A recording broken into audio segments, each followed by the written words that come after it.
Yesterday in our Bible, we were talking a little bit about how the children of Israel wanted to check out the promised land before they went in, and God gave them permission to do that. And there were 12 people that were chosen, Joshua and Caleb being two of those people, so one from every tribe. And these people went into the land and they searched it out. They traveled around. I don't know if they had to sneak around. It doesn't really tell us, but they did travel for 40 days.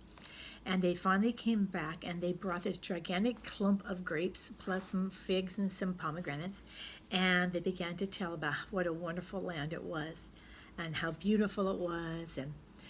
But in their telling, they also said, there's no way that we can take it because we're not strong enough. We feel like we're grasshoppers. We met people that were giants. We saw cities that were walled, and we can't do it. And Joshua and Caleb says, of course we can. We got God on our side. We can do anything. But the other 10 men said, no, we can't do it.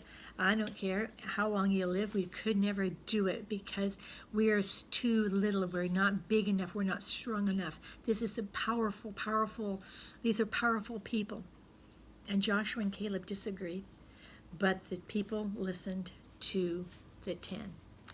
And God said, because you would not listen to God, to myself, but you wouldn't listen to Joshua and Caleb, and because you would not trust that I could walk you through this, I want you to turn around and go back out into the desert. Now, remember, some people broke through and said, we're going to go anyway. Well, we're going to do it. And a bunch of men got up and tried, and they got chased out. And so they all turned around, and they went into the desert. In our map, let me see if I can see it here. Okay. All that happened right here in Kadesh Barnea, right there. Okay? And so right there's the grapes, okay, that they brought. Okay, here's the promised land over there. I'm having a hard time with my direction. Here's the promised land over here. Okay, here's Kadesh Barnea. Where are you? Okay, there they are. All right. God says turn away. So this little red line, it goes to 40. Every day that they were gone, remember the spies were gone. For every day they were gone, they had to spend a year in the desert. So it was 40 days and 40 years. And they walked around this desert, right around in here. And that's where they spent their time. Okay, that's what we talked about yesterday. Now let's come back to that. 40 years are gone. There's only a few people that came out of Egypt that are left. The rest have been buried in the desert. So they had, graves all over the desert. There are a few people left. Moses and Aaron and Miriam and Joshua and Caleb. So 5 people left out of the millions or 2 million or whatever that left Egypt.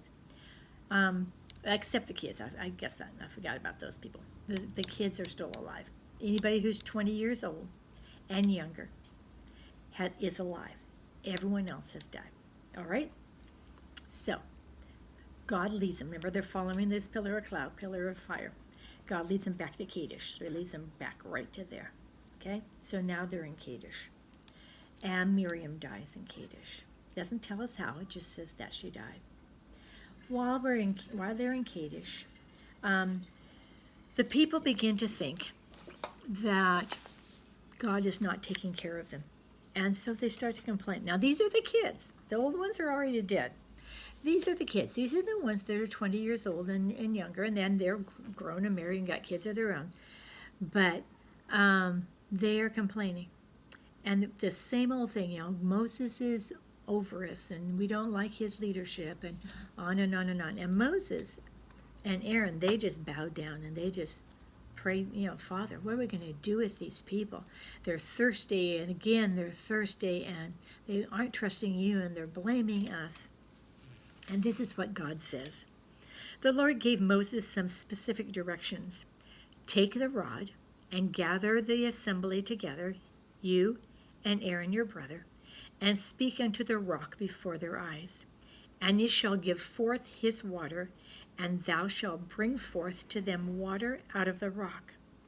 So you shall give the congregation and their beasts drink. Now remember, I think down here, I didn't find it here. It was in Rephidim. It was in Rephidim down in this area where the first rock was. was hit. Remember that?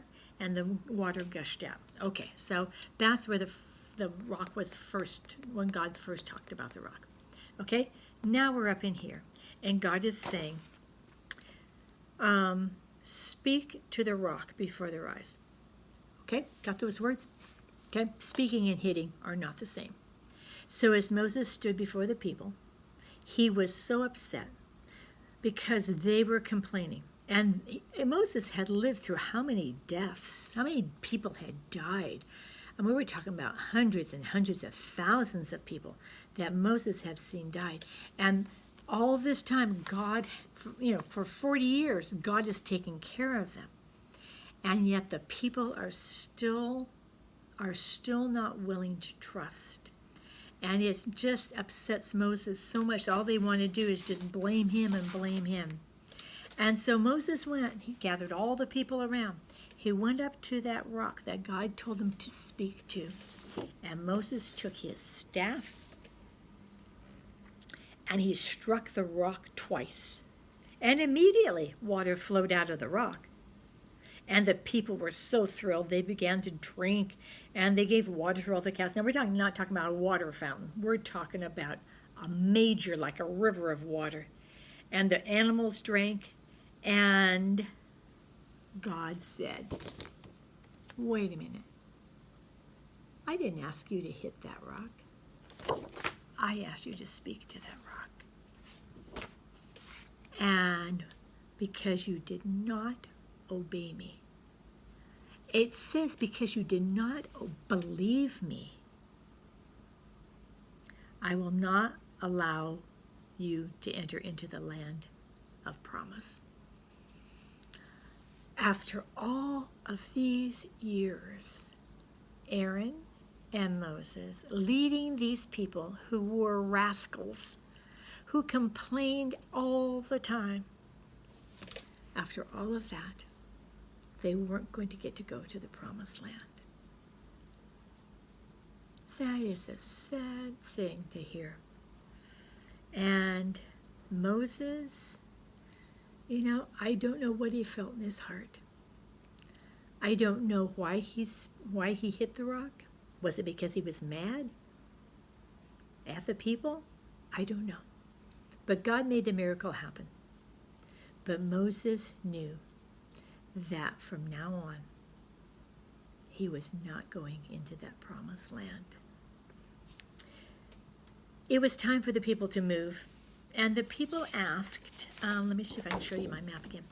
The people asked the king, it was the king of Edom, they asked if they could cross through his land. They would be going, let's see, they were here.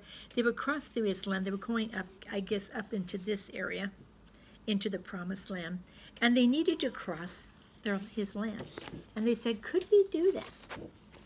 And we won't take anything. We won't steal anything. We won't use anything. And the king said, no. So, okay. And he was the king. So they didn't go that way. So look at where they had to go. Clear underneath. They had to go clear around before they got up. Oh, man. That was a long ways to have to go completely around. And before they found out, after they found out that news, before they left, God said to Aaron and Moses and Aaron's son, whose name was Eleazar, I want you to come up to Mount Hor, and that was right there. There's that word, Mount Hor. So this is where Miriam died, remember? So right there in that area, okay, just before they had to go around. So this is where they finally they realized they were going to have to go through here, and so they asked the king. He said, no, you can't do it. So they had to go around. So anyway, God is talking to Moses and Aaron from that spot right there. And he says, Aaron, I want you to come up to me, and up into the mountain, into Mount Hor. I want you to bring Eleazar. And so Aaron and his son and Moses walked up to the mountain, up through the mountain, and Aaron had kind of a feeling in his heart that this was going to be his last walk. and God took his life right there in the mountain. God told Eleazar, told Aaron to put his, remember Aaron wore those fancy priestly robes? He was to put that onto Eleazar, and Eleazar was going to take his job, take daddy's job. And at the age of 123, Aaron died on Mount Hor. Doesn't say much about how he died, but Eleazar and Moses walked back down from that mountain, and all the people saw Eleazar, and all the people knew that from now on, Eleazar was the high priest, and God left Aaron there in the mountain. Maybe God buried Aaron. So we lost Miriam and we lost Aaron. And in just a short amount of time, we're going to lose Moses as well. That's what we're going to talk about next time. Okay, bye-bye.